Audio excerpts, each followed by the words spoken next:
바로 귀신, 이 사후 세계는 이 미신일까요? 여러분들은 어떻게 생각하시나요? 네, 우리 예전부터 뭐 전설의 고향이나 뭐 토요 미스테리 극장이나 이야기 속으로 한 번쯤은 다 보셨을 거예요. 그리고 현대에도 이런 신관이나 이제 귀신에 대해서 재해석을 해서 다양하게 이렇게 드라마나 영화를 만들어서 이렇게 방영을 하고 있는데요. 네, 그만큼 많은 분들이 이런 보이지 않는 세계는 뭔가 알 수 없고 미지의 세계이기 때문에 저희들의 호기심을 이렇게 자극하는 게 아닌가라는 생각이 듭니다. 그러면 과연 이런 신의 세계는 우리 지금 육안으로는 볼 수가 없잖아요. 그러면 이것은 과연 미신일까? 예를 들어서 저희가 빛의 영역에서 우리가 눈으로 볼 수 있는 그런 영역이 보면 저희가 이제 빨주노초 파남보라 해가지고 가시광선이 있잖아요. 근데 이제 이것은 우리가 눈으로 볼 수 없지만 뭐 엑스레이라든가 자외선이라든가 감마선이라든가 그리고 적외선, 마이크로파, 전파 이런 것은 우리가 육안으로는 볼 수가 없죠. 하지만 우리가 있다고 생각은 하잖아요. 그러니까 이 더운 여름날 이 쨍쨍 내리쬐는 그런 햇빛을 우리가 이렇게 자외선으로부터 차단하기 위해서 우리가 선크림도 바르고 또 우리가 이렇게 뭐 열이 나거나 하면 이런 적외선 탐지기를 통해서 우리가 지금 코로나 열 체크도 하고 하는 것처럼 우리가 육안으로 볼 수 없다고 해서 존재하지 않는 것이 아닙니다. 이 소리의 영역도 마찬가지인데요. 여기에 보시면은 저희가 이제 인간이 들을 수 있는 그런 이제 그 소리의 영역이 20에서 2만 헤르츠가 되거든요. 하지만 20 이하에서 2만 이상의 소리는 우리가 들을 수 없죠. 하지만 돌고래라든가 뭐 개구리라든가 이제 여러 다른 생물체는 그것을 듣잖아요. 그래서 신의 세계도 저는 마찬가지라고 생각을 하거든요. 우리가 이제 살고 있는 이 세상을 이제 3차원이라고 한다면 이런 시공간의 그런 차원을 넘어서는 4차원의 세계가 있다. 그리고 더 이렇게 크게는 뭐 11차원이다. 아니면 이렇게 계속 확장해서 과학에서 이 현실 세계를 뛰어넘는 더 많은 세계가 있다는 것을 지금 이렇게 밝혀나가고 있잖아요. 네, 그래서 이제 이런 부분에 대해서 저희가 한번 깊이 있게 열린 마음으로 한번 생각을 해봐야 되지 않나라는 생각이 듭니다. 우리가 이제 미신이라고 하면 이 미신은 어떤 뜻일까요? 우리가 이렇게 검색을 해보면요. 마음이 무엇에 끌려서 잘못 믿는 것, 혹은 아무런 과학적 근거도 없는 것에 대한 맹신이다 라고 얘기를 하거든요. 그래서 그 연세대학교 심리학과 김민식 교수는 이런 얘기를 합니다. 이 대부분의 사람들은 이렇게 생활하는 데 있어서 이 비과학적인 이야기에 귀를 기울이고 있다. 하지만 이 인과관계가 없는 이 착각에서 벗어나서 과학적으로 연구를 해야 할 필요가 있다라고 이야기를 하고 있습니다. 우리가 이제 과학이라는 것은 어떤 뭐 사건이라든가 사물에 대한 가설을 세우죠. 그래서 이제 거기에 대해서 의심을 하고 이제 가설을 세우고 또 실험을 해서 이제 그런 데이터를 바탕으로 해서 증명을 하잖아요. 그렇기 때문에 우리는 이 과학을 이렇게 눈에 보이는 그런 증명 자료를 통해서 이렇게 신뢰를 하고 있습니다. 하지만 이런 모든 과학이 우리에게 많은 이제 이로움을 가져둔 이렇게 모든 과학이 이렇게 인과관계에 의해서 이렇게 밝혀진 것일까요? 여기 세 분의 과학자가 있습니다. 예, 여러분들 이렇게 발명왕 에디슨은 다들 아시죠? 천재는 99%의 노력과 1%의 영감으로 이루어진다라고 이제 유명한 명언을 남기셨는데요. 이제 그가 이제 돌아가시고 난 서재에 3,400건 이상의 그런 이제 수첩이 발견이 됐다고 해요. 거기에는 그가 이제 영감을 받은 그런 메모가 이렇게 수두룩 이렇게 담겨져 있다고 합니다. 그래서 그는 이 1%의 영감을 채우기 위해서 이렇게 규칙적으로 이렇게 낮잠을 잤다고 하거든요. 그래서 이제 꿈에서 그런 아름기를 받아서 이제 엄청난 그런 이제 발명을 이룬 거죠. 여기 두 번째 이제 그 화학자는 케큘레라는 분인데요.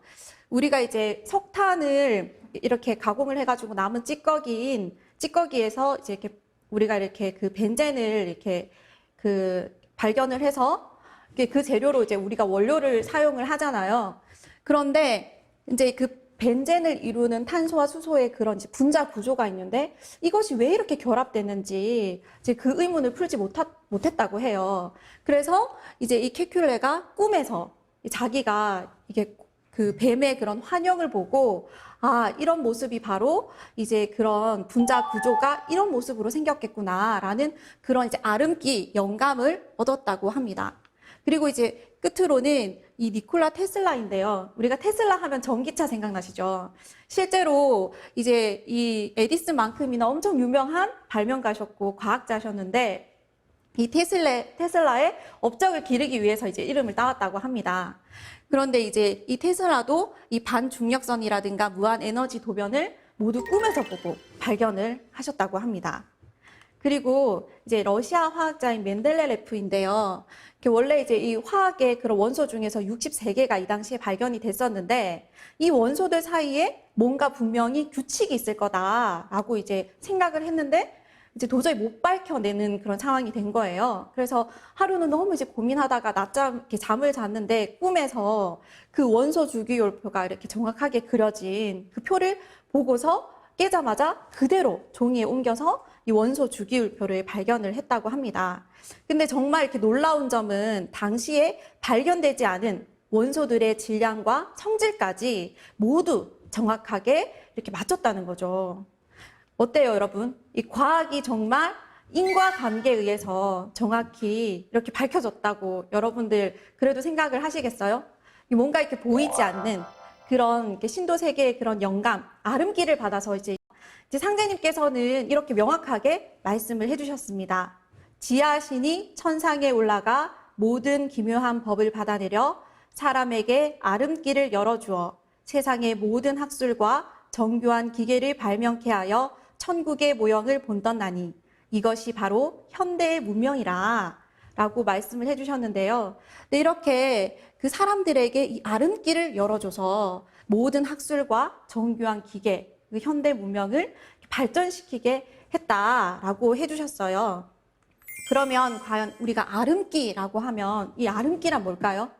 우리가 이제 단어를 찾아보면요. 한자로는 우리가 영감이라고 합니다. 신령스러운 느낌이나 그리고 이제 예감을 뜻하고요. 또 영어로 보면 인스퍼레이션이라고 해서 이렇게 자극이나 감화를 주는 사람 혹은 것이라고 이렇게 나와 있더라고요.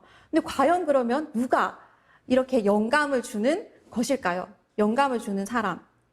그래서 저는 이제 이 사람이 바로 영감을 주는 이 신명을 뜻하는 거죠. 그래서 이제 우리가 이렇게 쉽게 얘기해서 우리 각 과목에 그런 이렇게 지도하는 가해쌤이 있잖아요. 이제 그런 것처럼 각각의 그런 뭐 과학, 그 다음에 예술, 각각의 그런 분야에 이렇게 아름길을 던져주는, 지도를 해주는 그런 신명이 있다는 거예요. 그래서 이제 그분을 우리는 이렇게 지도령이라고 하고 혹은 또 세상에 이렇게 문명을 펴는 데 있어서 이렇게 창조해주는 그런 신명을 문명신이라고 합니다. 네, 이러한 아름길을 받아서 이런 이렇게 현대 오늘날의 문명이 발전을 했다는 거죠. 우리가 이 세상에 일어나는 모든 이렇게 만사에 일어나는 일들은 바로 이신사라는 이 우주의 인과 법칙에 의해서 일어나는 거거든요. 그래서 먼저 이렇게 이치가 있으면 그것을 이제 그 이치에 보이지 않는 손길이 작용을 해서 그것이 인사로서 이렇게 드러나는다는 것을 말합니다. 그래서 이 신사의 법칙에서 이렇게 모든 이런 지금에 있는 인간과 모든 이렇게 자연의 섭리가 이렇게 돌아가는데요. 이제 이것을 조금 더 쉽게 이제 말씀을 드리면 상제님의 말씀을 한번 보시면 더 쉬우실 것 같아요. 여기 보면 천하의 모든 사물은 하늘의 명이 있으므로 신도에서 신명이 먼저 짓나니 그 기운을 받아 사람이 비로소 행하게 된다라고 말씀을 해주셨습니다. 그래서 이 신명의 아름기를 통해서 사람이 그 기운을 받아서 이제 현실 역사에서 일이 일어난다는 것을 알 수가 있죠. 그리고 또 이런 말씀을 해주셨어요. 이 천지간에 가득 찬 것이 신이니 이 풀잎 하나라도 신이 떠나면 마르고 그리고 흙바른 벽이라도 신이 떠나면 무너지고 그리고 손톱 밑에 가시 하나 드는 것도 신이 들어서 되느니라. 그래서 우리 모든 일상생활, 소소한 일상생활부터 이 거대에 이르는 이 우주에 이르는 모든 일까지 이 신의 손길이 이렇게 작용을 한다는 것을 알 수 있습니다. 그래서 이 오늘날의 모든 현대 문명은 이렇게 인간과 신명의 합작품이라고 할 수 있어요. 그래서 우리가 이렇게 아까 뭐 과학이 아니면 우리가 신뢰하지 않는다라고 했는데 이게 진정한 이 대도 진리에서 보면 우주 신성 과학이야말로 진정한 우리의 삶의 모든 것을 이루는 과학이라고 할 수가 있습니다. 그래서 이제 상제님께서는 내 일은 인신합덕으로 된다라고 해주셨는데요. 그렇다고 해서 신에게만 의존하고 신에게 매달리는 이제 그런 신앙이 아니죠. 증산도는 바로 인간이 주체를 해서 99%의 노력을 하되 1%의 영감이 합쳐졌을 때 바로 이렇게 위대한 뭐 업적을 이룰 수도 있는 거고 나의 그런 일상생활에서 어려움도 헤쳐나갈 수 있는 거고 그리고 또 이 가을 개벽기를 맞이해서 우리가 인류를 구원을 받는 그런 진리를 참되게 신앙을 할 수도 있는 것이라고 생각을 합니다.